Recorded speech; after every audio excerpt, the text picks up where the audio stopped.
서울역 철도 지하화 검토로 제목으로 해서 제가 여러분들에게 발표할 사항은 저희가 2020년, 2021년경에 서울시에서 수행한 서울역 공간 구조 개선 검토 용역의 내용을 제가 많이 이용했습니다. 근데 그 당시에 서울역 지하화에 따른 유사한 용역을 국토부 주관으로 시행했었습니다.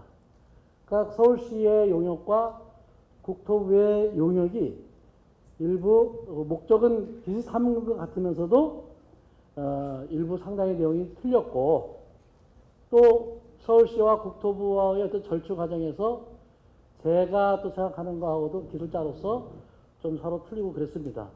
그러니까는 이거는 어느 특정한 그 국가기관의 그런 의견하고도 정확하게 일치되는 것도 아니고, 또 저희의 의견도 상당히 많이 들어있고 그런 상황인 것을 양지하시기 바랍니다. 다시 말씀드리자면은 어느 기관의 정책적인 결정이 난 사항이 아니라는 것을 아시고 이 사전에 먼저 전제하고 말씀을 드리겠습니다.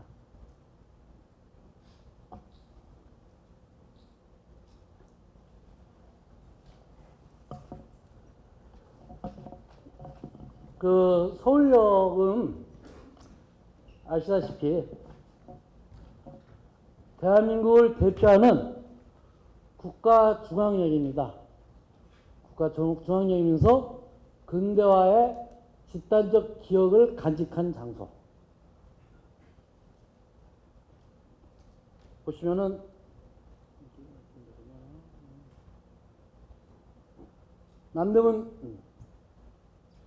남대문 1900년대 있어의 남대문 정거장, 70년대 있어의 산업화 당시의 기경전쟁, 민주화 항쟁의 중심지, KTX 통합역소로서 2000년대를 열은 서울역입니다.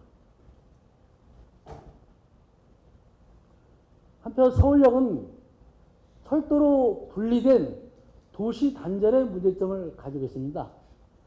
서울역을 중심으로 해서 동서 방향의 폭이 300m입니다. 특별히 보시면은 서울역 서부 지역은 밑에 3 내지 5m의 옹벽으로 지역 단절에 큰 지형적인 역할을 하고 있습니다.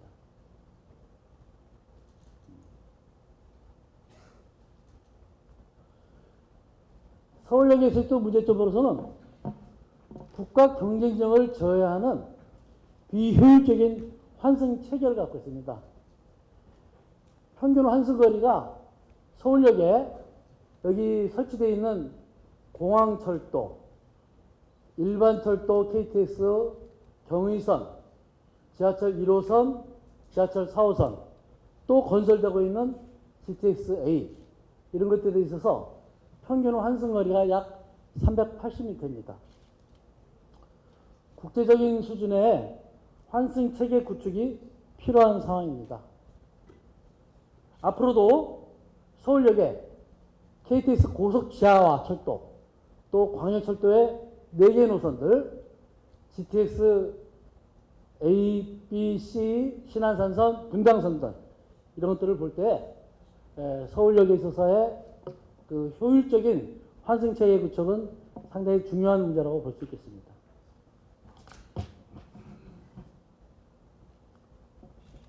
또 서울역은 국가 중앙역으로서 공공성과 상징성이 현재 부재되어 있습니다.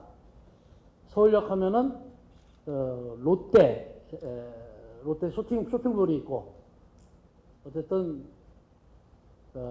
상점과 이런 아웃렛, 대형마트 이런 것들이 현재 있습니다.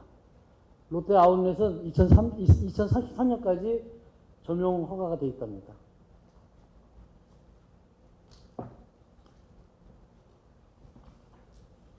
이런 상황 속에서 서울역은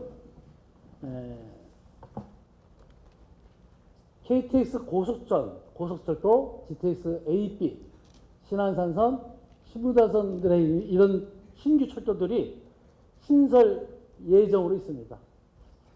아시는 분은 다 아실 겁니다. 이런 계획들.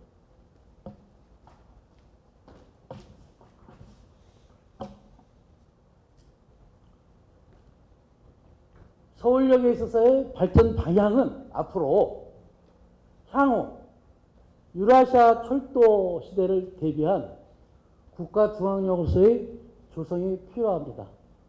아시아의 동쪽 극동에서 아시아를 대표하는 기능과 역할을 하는 서울역 공간의 재편이 필요한 거라고 보입니다. 세계적인 런던, 파리, 샤틀레르의 알역, 베를린 중앙역 이런 것들이 상당히 국제적인 게이트로서 기능 역할을 하듯이 서울역도 그런 것이 필요할 거라고 보입니다.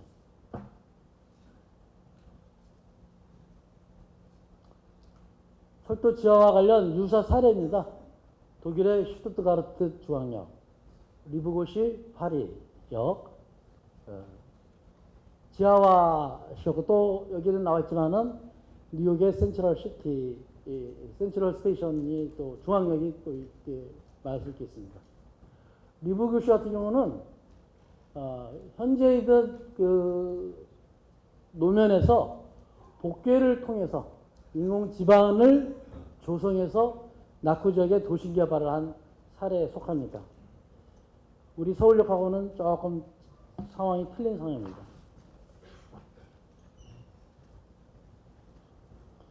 이 서울역의 어떤 개발이랄까 어떤 향후 비전을 목표를 잡자면은 유라시아 철도 시대의 국제 관문으로서 국제 수준의 통합 환승 체계 구축, 국제 관문으로서의 상징성, 공공성 강화, 주변 지역의 통합 재생이라고 볼 수 있겠습니다.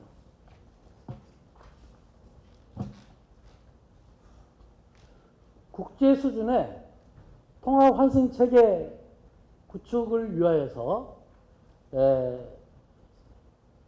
서울역에 있어서의 이 여러 철도 노선들에 대해서 통합 환승 체계를 효과적으로 배치하는 것이 매우 중요한 거라고 보입니다. 저희가 검토할 때는 이미 건설되어 있는 공항철도, GTX-A, 또 향후 건설된 신분당선, 이거는 그대로 차치하고 최대한으로 앞으로도 이것도 앞으로 좀 중앙화시키고 중앙 집중화시키고 나머지 모든 철도는 중앙화 집중화시키는 배치 계획을 수립해서 통합 환승 체계 구축함으로써 환승 거리, 환승 시간을 최소화시키는 것입니다. 여기서 현실적으로 굉장히 어려운 것 중에 하나가 신안선선의 배치입니다. 신안선선의 정거장 배치가 현재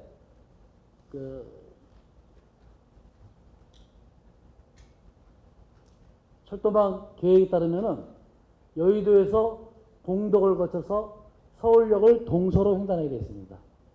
이런 식으로 되어 있는데 제가 볼 때는 제가 검토할 바에 따르면 이거를 어떻게 쓰든지 좀 극곡선이 필요하더라도 서울역으로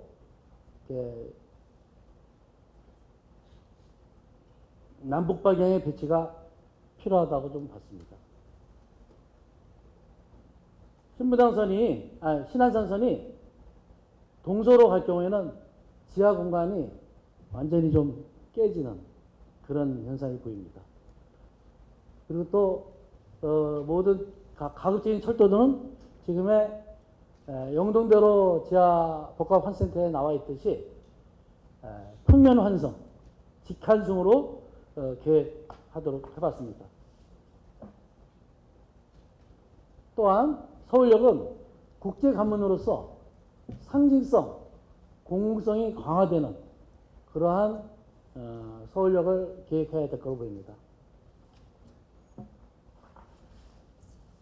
또 서울역은 철도로 단절된 그 서부, 동부 주변 지역의 통합과 재생의 그런 역할을 하는 그런 계획이 되어야 될 걸로 보입니다.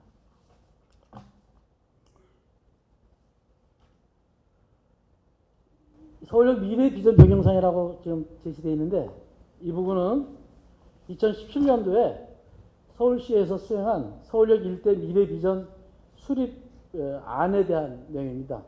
그리고 이거는 그 조정안은 2021년도에 검토한 용역입니다.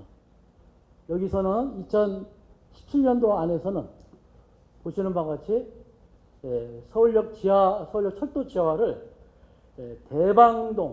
대방역 있는 데에서부터 과자로 빠져나오는 걸로 해서 지하화를 계획했었습니다. 조정안에서는 서울역에서부터 신도림 구간, 또 전동열차는 신도림과 과자 구간까지를 지하화를 계획했었습니다.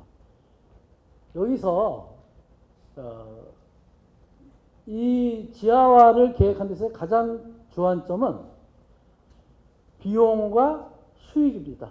사실 비용이 들어갔을 때에 수익을 낼 수 있는 그런 공간 구조가 나오느냐, 그것이 상당히 검토하는 데 있어서의 주안점이었습니다.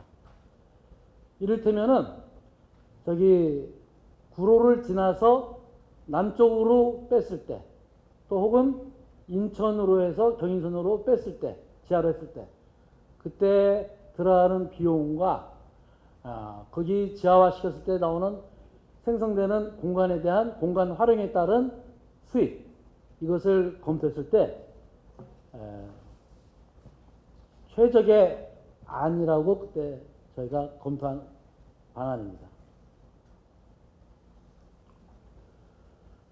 또 서울역 일대 미래 비전 수립에서 당시에 있어서의 서울역 공간 구성은 크게 차이는 없습니다만은 비교적 규모가 좀 작습니다. 그런데 2021년도에서는 76에서 140m까지 대폭적으로 늘어났습니다. 이 이유는 복합환승센터, 우리나라에 최근 수립되어 있는 복합환승센터 법에 따르면은 이 각 철도에 유효한 필요한 폭들이, 승강량의 폭들이 제시되어 있습니다. 그 폭을 규정을 준수할 경우에 이 복합환승센터법에 의한 이 각 정거장의 필요한 폭이 약